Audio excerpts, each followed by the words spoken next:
వివిధ కార్మిక సంఘాలు, ప్రజా సంఘాలు మనకు మద్దతుగా కలెక్టరేట్ వద్దకు రావడం జరిగింది. కాబట్టి రేపు భవిష్యత్తులో మన ఉద్యమం ఇంకా తీవ్రతరం అవుతా ఉంది. మంత్రుల ఇళ్లను ముఖ్యం చేస్తా ఉన్నాం, కలెక్టరేట్ దిగ్బంధం కూడా చేస్తాం. భాగస్వాములు అయినటువంటి నా అంగన్వాడీ సోదరులందరికీ, అలాగే నా మున్సిపల్ కార్మికులందరికీ కూడా ఉద్యమ నమస్కారాలు.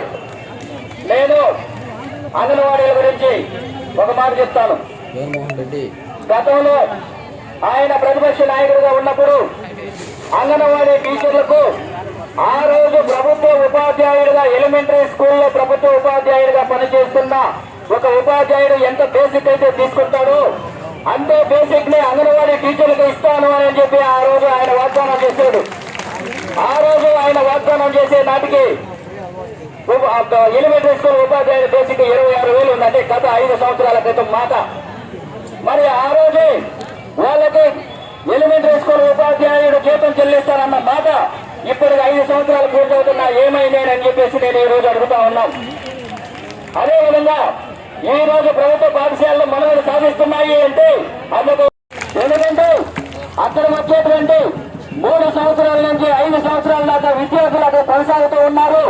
అక్కడే ఉన్నటువంటి ఆ పిల్లలు మళ్ళా మన ప్రభుత్వ పాఠశాలకు వస్తున్నారు అంటే అందుకు నా అంగన్వాడీ సోదరులే కారణం అని నేను ప్రభుత్వం గ్రహించాలని చెప్తూ ఉన్నా. కాబట్టి ఈ రోజు అంగన్వాడీ సోదరులు ఏదైతే కోరుకుంటారో, ఏదైతే న్యాయమైన డిమాండ్స్ ఉన్నాయో వాటన్నిటినీ కూడా పరిష్కరించాలి అని చెప్పేసి సమగ్ర శిక్ష కాంట్రాక్ట్ అవుట్సోర్సింగ్ తరఫున మేము డిమాండ్ చేస్తూ వారికి మద్దతు పలుకుతూ ఉన్నాం. ఇక రెండో మాట, మా మున్సిపల్ కార్మికులకు మన పేపర్లో, పత్రికల్లో, సోషల్ మీడియాలో అన్నీ చూస్తా ఉన్నాం. ఒకరోజు తిరుపతి స్వచ్ఛ నగరంగా వచ్చింది, భారతదేశంలోనే 3వ ర్యాంకు అని చెప్పేసి పేపర్లో, మీడియాలో వచ్చింది. ఒకరోజు అమరావతి స్వచ్ఛ నగరంగా వచ్చింది, కేంద్రంలోనే 2వ ర్యాంకు అని చెప్పారు. ఈ అన్ని మొదటి ర్యాంకులు, 2వ ర్యాంకులు, 3వ ర్యాంకులు వచ్చిందంటే ఎవరు శుభ్రం చేస్తే మీకు ఈ ర్యాంకులు వచ్చాయని చెప్పేసి గమనించాలి. నా మున్సిపల్ కార్మికులు చేస్తేనే కదా ఈ శుభ్రతలో మీకు ర్యాంకులు వచ్చింది. కేంద్రాల నుంచి అవార్డులు, రివార్డులు మీరు తీసుకోండి, ఈ మున్సిపల్ కార్మికులు చేస్తే కాదా అనే విషయం ప్రభుత్వంలో ఉండే పెద్దలు ఒకసారి గమనించాలి. ఇక వివిధ విభాగాల్లో ఆయన పాదయాత్ర చేస్తూ ఉన్నప్పుడు మాకు ప్రధానమైన 3 హామీలు ఇచ్చారు. ఆయన పాదయాత్ర చేసేటప్పుడు ప్రతి జిల్లాల్లో, ప్రతి ప్రాంతాల్లో మా సమగ్ర శిక్షలో పనిచేసే ఉద్యోగులు పోయి, అయ్యా అప్పుడు తెలుగుదేశం పార్టీ ప్రభుత్వం అధికారానికి వస్తే మమ్మల్ని అందరినీ రెగ్యులర్ చేస్తానన్నది, దానికి కాలం గడిచిపోతా ఉన్నది, మమ్మల్ని చేయలేదు.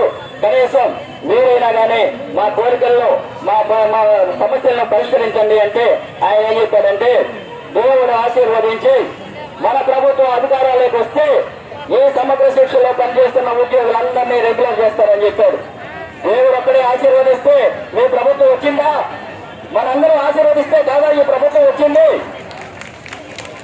ఇక రెండవగా ఆయన అసెంబ్లీలో చెప్పాడు, ఒక ప్రభుత్వ ఉద్యోగి ఒక పని చేస్తూ ఉన్నాడు, ఆయన 50,000 రూపాయలు, 1,00,000 రూపాయలు జీతం తీసుకుంటూ ఉన్నాడు. అదే పనిని ఒక కాంట్రాక్ట్ అవుట్సోర్సింగ్ ఉద్యోగి కూడా పని చేస్తూ ఉన్నాడు, ఆయనకు 5,000 నుంచి 10,000 రూపాయలు మాత్రమే ఇస్తున్నాము. ఈ వ్యత్యాసం ఎందుకుంది? మీరు వెంటనే ప్రభుత్వ ఉద్యోగికి ఎంతైతే చెల్లిస్తున్నారో అంతే కాంట్రాక్ట్ అవుట్సోర్సింగ్ ఉద్యోగి కూడా చెల్లించాలని చెప్పి అసెంబ్లీ దత్తరిలో విధంగా చెప్పారు. మీకు చేపలేకపోతే చెప్పండి, రేపు మా ప్రభుత్వం వచ్చాక ఆ కార్యక్రమాన్ని చేపడతామన్నారు. మీ ప్రభుత్వం వచ్చింది, ఏ కార్యక్రమం చేపట్టారు? తర్వాత ఆయన్ని ఎన్నోసార్లు మేము కలిసినప్పుడు ఆయన ఈ ప్రభుత్వం అధికారాలకు వచ్చినప్పుడు కూడా మన కాంట్రాక్ట్ అవుట్సోర్సింగ్ ఉద్యోగుల గురించి ఒక మాట కూడా చెప్పాడు. ఈ రాష్ట్రంలో ఎంతమంది అయితే కాంట్రాక్ట్ అవుట్సోర్సింగ్ ఉద్యోగులు ఉన్నారో వాళ్ళందరినీ నేను లెక్కేసుకుని వీలైనంత మందిని ప్రభుత్వంలోకి లాగేస్తానన్నాడు. ప్రభుత్వంలోకి లాగాడా? రోడ్డు మీదకి లాగాడు. ఈ విషయాన్ని మనం కూడా గుర్తుపెట్టుకోవాలి. ఎప్పటికైనా మా అంగన్వాడీ మున్సిపల్ సమగ్ర శిక్ష అభియాన్ లో పనిచేస్తున్నటువంటి ప్రతి ఒక్కరి న్యాయమైన సమస్యలు పరిష్కరించాలి. పరిష్కరించకపోతే మేము మరో 3 నెలల్లో సార్వత్రిక ఎన్నికలు జరగబోతూ ఉన్నాయి. మేమందరం కలిసి ఉమ్మడిగా ఆ రోజు ఏ నిర్ణయం అయితే తీసుకుంటామో ఆ రోజు మా వల్ల మీకు వచ్చే ఫలితం కూడా అర్థమవుతుంది. అందుకు బాధ్యత కూడా మీరే వహించవలసి ఉంటుంది అని తెలియజేసుకుంటూ సెలవు తీసుకుంటున్నాను. రామారావు గారికి ధన్యవాదాలు.